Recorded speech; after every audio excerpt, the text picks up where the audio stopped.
Welcome to another episode with me, Pete. And I wanted to just ask a question as we start. Are you an introvert or an extrovert? And how have you classed yourself as that? But maybe more importantly, what has that made you feel? How do you feel about the introvert-extrovert definition of who you are? I wanted to talk introversion and what it's like to be an extrovert, because for so many people there are so many wrong perceptions, wrong conclusions and myths around being an introvert and around what introverts therefore can and can't do. And I think we need to dispel that, because if you are an introvert, you don't need to be in any way shy of being an introvert, ashamed of being an introvert, or ashamed to admit that you're an introvert. There are many, many strengths that an introvert has that are essential to any team, that are essential to any business, and therefore that you need to not hide because you are an essential part of it. So before I lose the extroverts need to be listening, because as you learn the difference between introversion and extroversion, you will start to see how you use people like that within your team or your network. So it's important to understand introversion and extroversion, because you're going to have introverts in your team, you're going to have extroverts in your team. You can't have a team of extroverts. A team of only extroverts is going to be a severely weakened team. In the same way as a team of only introverts would also be a severely weakened team.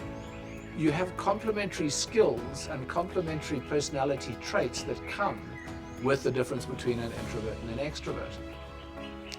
As a quick definition then, where do we start? What is an introvert? What is an extrovert? We normally class introvert, extrovert based on somebody who's quiet and somebody who is noisy, somebody who doesn't mind being in a crowd of people to somebody who likes being in a crowd of people, somebody who doesn't like people or somebody who does like people. And unfortunately, none of those are actually correct, and none of those are a great definition of introvert or extrovert. You will find, based on background, some extroverts, and this was in my case where I came from. By nature, I'm an extrovert. By upbringing, I became an introvert. And that was the situation that surrounded me at the time. The impact of the people around me turned me into an introvert. It was only later, when I started to understand what an introvert was, that things changed. So what is an introvert? An introvert is somebody who is drained by being with people and gets their energy from being alone and from being creative in things that they do on their own. That is an introvert. Does it mean they don't like people? Not at all. Does it mean they don't like being with people? Not at all. What is critical to an introvert, though, is time alone where they can regroup, regain energy, refocus, get in contact with themselves again, get their life back in balance. And all of those are important in a time alone space for an introvert.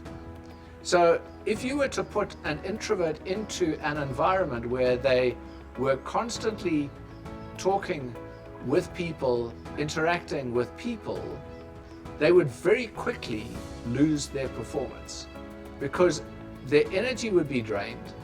They would get to a point at the end where they are no longer able to perform because their energy is drained. Their focus is therefore drained. Their interest is therefore drained. They are now feeling panicked because they don't know where to go. They just need that time out to be able to go somewhere else. The extrovert, on the other hand, gets their energy from people and from being with people. And it's a lesson I had to learn, because it was a dilemma I found in my own life. An extrovert getting their energy from people needs people around them to interact with to get an energy. In that interaction to get that energy, your extrovert now can perform and function normally. If he is left alone, or she is left alone, for any length of time, that energy drains. So you've got to get back into being with people. Does it mean they don't like being alone? Not at all.